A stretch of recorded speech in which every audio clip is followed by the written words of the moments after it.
Stephen A. Smith has a second new job or a third new job. He's doing, obviously he'll do First Take in the morning. Now in the midday, he's doing a SiriusXM show. Then he still has his YouTube show. But his SiriusXM show apparently is going to replace what Michelle Beadle was doing on SiriusXM, and she's not real happy about it. She's upset with SiriusXM. Let's play Stephen A. Smith's announcement first. This is Stephen A. Smith, SOT number 3. Are you ready to make your big announcement? Tuesday, September 2nd, I return to SiriusXM with my own show, The Stephen A. Smith Show. I'm coming back to SiriusXM. I'll be on Mad Dog. I'll be on Mad Dog Sports Radio, leading into Mad Dog 1 to 3 p.m. Eastern Standard Time every weekday. Mad Dog comes on 3 to 6, and then the re-air of my show from 6 to 8 follows his show as well. So you'll hear me on SiriusXM Mad Dog Radio, and I'm also having my own political show, social commentary, call it whatever you want, on or likely on POTUS, on the POTUS channel once on a SiriusXM? week. Starting that's on SiriusXM, the POTUS channel, SiriusXM. Is this a multi-year deal with SiriusXM? It is. Yes, it is. Is it an exclusive deal? The only place we can get Stephen A. Smith for these shows is right here at SiriusXM. That is correct, on audio. Look at this. I want to, before we get even into Michelle Beadle, Steve, any chance here that Stephen A. Smith is overexposing himself? Yeah, sometimes less is more. And his political show should be called Flip Flop. He seems to do that a lot. So, yeah, sometimes less is more. And I'm sure you've been in this position, Jason, when you're offered a lot of gigs, you're hot, you're the hot name. Don't you run out of things to say sometimes? And sometimes you find yourself repeating yourselves in the same day. And I'm like, look, I'm good. A lot of people want to hear what I have to say. I don't know, Jason and TJ, if they want to hear what I have to say over and over and over again. Overexposure, TJ? Oh, yeah, I mean, absolutely. But look, you got to have a lot of substance to be overexposed, too. If he's already just making things up, why not just make up a few more things? That is actually what I think about Stephen A. That he's not sitting there putting tons and tons of thought into everything he's talking about. He's flying off, whatever, off the cuff. Here's the thing. Listening to him talk about politics is one of the most entertaining things that you can do today. Sit down and listen to him try to dive into politics. He doesn't even know the terms yet. This guy's acting like he knows how to be president. I can't remember off the top of my head, but I have listened to him recently, and he's throwing out terms like, oh, you don't even know how to talk about politics. You don't even know the basic terminology. I think it's on-the-job training, and I say that in all seriousness. This is why he's on every day, everywhere. Not just his own platforms. He's constantly, here he is with Howard Stern. Here he is yesterday with Megyn Kelly. Here he is today with Patrick Bet-David. He not just his own shows, he's on every show. I've never seen anybody do this much media, and it makes me like, when is he not talking? As someone like myself that values my alone time and time when I'm not talking, obviously Stephen A. and I are completely different, but I'm like, man, this guy's got 2 kids.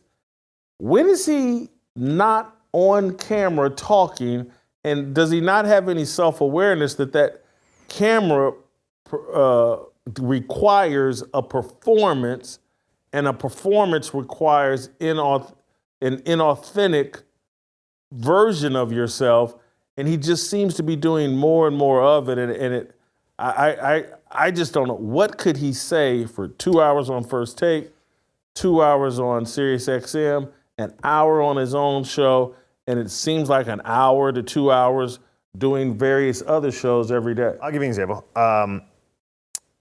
But again, I'm on the record now. He's already overexposed. So can he overexpose himself anymore? I don't know. You've done a pretty good job exposing him here. He's pretty overexposed. All right. But guests. Stephen A. can get any guest he wants. Yeah. And he'll sit on SiriusXM all day long and have the same conversation with new people that give him new ways to look at things and explore the conversation differently. That's what he's going to do. Yeah. He doesn't have to do all the talking. You're absolutely right. he can do a guest-heavy show. I don't think he's a great interviewer, but I don't know. Steve, your thoughts?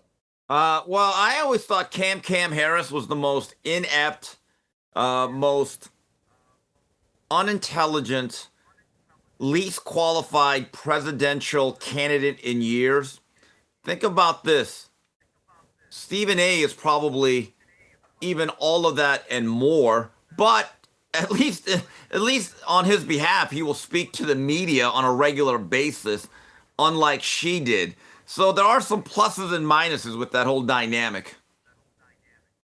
I want to read you Michelle Beadle's statement that it's a tweet she put out mocking Stephen A. Smith. In fairness, we do need more coverage of Jamal Williams. I think she's referencing Jalen Williams, who plays for OKC, but Stephen called him Jamal, and other fun facts. She then goes on to say, I don't respect him, talking about Stephen A. I don't respect his work. He doesn't like me. This goes back to the Ray Rice stuff. He made some really piggish comments on the air. I responded. He got suspended for like 2 weeks. I think that was sort of the beginning of the end for anything. I just don't respect him. I think he gets things wrong all the time. I'm not talking about opinions. Those can never be wrong. But factually, when you spread yourself so thin, it's hard to be right, not a fan. Any sympathy for Michelle Beadle, who found out live on air or from Stephen A. Smith that she was getting replaced? Well, typical white liberal woman. They love diversity till it impacts them. But yeah, I mean, she makes some good points, but man, she is bitter. Bitter. Any sympathy for Michelle here? I mean, no, but she's not wrong about anything, but do I feel bad for her? No. And it is extremely, is she single? I think she's a single. Yes, okay. I think still, maybe not, who knows? And she's coming up on 50. I think she's past that, but go ahead. Okay. It's very on brand to bring up something that happened in 2014 and say, this all stems from something that happened 11 years ago that I have not let go of. And that is where I disagree with her. I thought she was very unfair to Stephen A. Smith.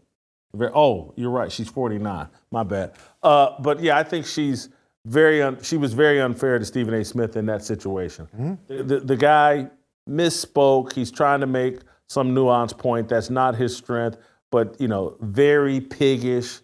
That's over the top. It was an opportunity for her to build her brand. She took that shot at Stephen A. Smith. Hear me, I'm woman, hear me roar. This was at the height of girl power in the sports media world, or at the very beginning of it. This is when, talk about overplaying your hand. She may have been the first person to ever overplay her hand so much that she did it at a time where she thought women were ascending and she could do no wrong. She boycotted watching the NFL on a show that you had to watch the NFL to do, and has since not been relevant for 1 microsecond. Like what you saw? Hit that like button, subscribe, and check out the full episode by clicking the link below.